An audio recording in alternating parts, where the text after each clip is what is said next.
салом алейкум дӯстдорони ММА ба канали мо хуш омадед. Дар видео лайк гузоред ва мо оғоз мекунем.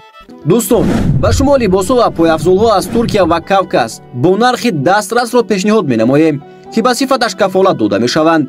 либосҳои мо дар таншинам ва бисёр бо дизайнҳои замонавӣ, ҳам стили варзишӣ ва ҳам классика пешниҳод карда мешаванд. ҳамарӯза дар телеграм-канали Шермардон шоп борҳои нав ба навро мегузорем, ки силкааш дар комментария ҳаст. дастсабка ба тамоми шаҳрҳои Русия ва Тоҷикистон дорем. инчунин барои фармоиш дар ватсапи рӯи экран буда нависед. Муҳаммад Наимов ва Филиппе Лима ки ғолиб мешавад? 22 июн турнири UFC дар Арабистони Саудӣ мегузарад, ки муҳорибаи шомро ҷанг байни Уитакер ва Алискеро ташкил медиҳад. дар ин турнир Наимов бар зидди варзишгари белезрагии Филиппе баромад мекунад. ин муҳориба дар вазни нимсабук барпо шуда, ширкатҳои букмекерӣ ғолибатро ба Наимов нисбат медиҳанд. Наимов ба UFC соли гузашта роҳ ёфт ва се муҳориба анҷом дода, дар ҳар сеи онҳо даст боло шуд ва ҳатто дутои онро сари вақт анҷом додааст. охирон муҳорибаашро бар зидди Элекс Силва гузаронид, ки дар сонияҳои аввал, аниқтараш дар 44 сония, ҳарифро Наимов шикаст дода даст боло шуд.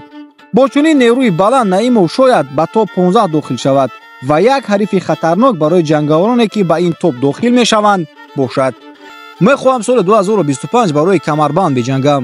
худо хоҳад, ман ҳама имкониятҳоро истифода мебарам, то ба мақсадам бирасам. ба ман нуқра ва ё биринҷӣ лозим нест.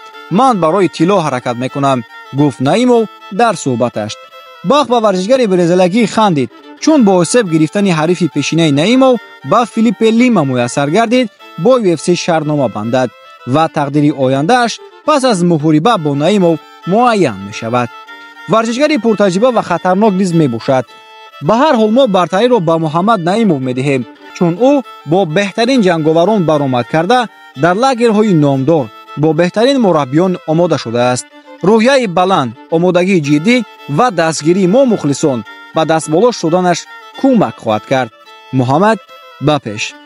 дар ин мусобиқа варзишгари дигари тоҷик Муин Ғафуров бо варзишгари кореяи Кунг-Хо-Канг вомехӯрад.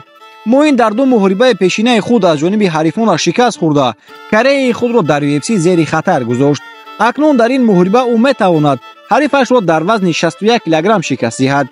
Ғафуров чемпиони ду каратаи ҷаҳон оид ба самбо, чемпиони ҷаҳон дар риштаи греплинг ва ММА мебошад. дар ММА соли 2013 инҷониб баромад мекунад. Ғафуров охирон муҳорибаи худро зидди Саид Нурмагомедов гузаронид, ки дар даври аввал аз ҷониби ҳариф бо усули буғӣ шикаст хӯрд. дар карияи худ 18 ғолибият ва 6 то бохт дорад. Канг бошад чемпион дар риштаи ҷиу-ҷитсо буда, дар ММА соли 2007 инҷониб баромад мекунад. соли 2012 чемпиони Road FC дар вазни сабуктарин шуда, баъдан ба UFC роҳ хат ёфтааст. охирон муҳорибаашро моҳи ноябри соли 2023 бар зидди Джон Кастанеда дар турнири UFC 295 гузаронид, ки бо тасмими доварон шикаст хӯрд ва дар карияи худ 19 ғолибият ва 10 то бохт дорад. Канг шояд дар стойка хуб кор кунад, аммо зиёдтар барбек хуб дорад. аз рӯи статикааш аниқ карда мумкин аст, ки қисми зиёди ғолибиятҳояшро Канг бо самбишен ба даст овардааст. инро ба назар гирифта, шикаст додани ҳариф аз ҷониби Ғафуров дар замин душвортар хоҳад бурд. дар стойка бошад имконияти варзишгари тоҷик Муин зиёдтар аст, аммо ба ҳар ҳол варзишгарон бисёр эҳтиёткорона хоҳанд ҷангид. алалхусус Муин чунин муҳорибаи тақдирсоз дар карияаш мебошад. мо ба Ғафуров ғолибиятро таманно мекунем. Муин ба пеш. имрӯз ҳар ду варзишгар вазни даркориро карданд.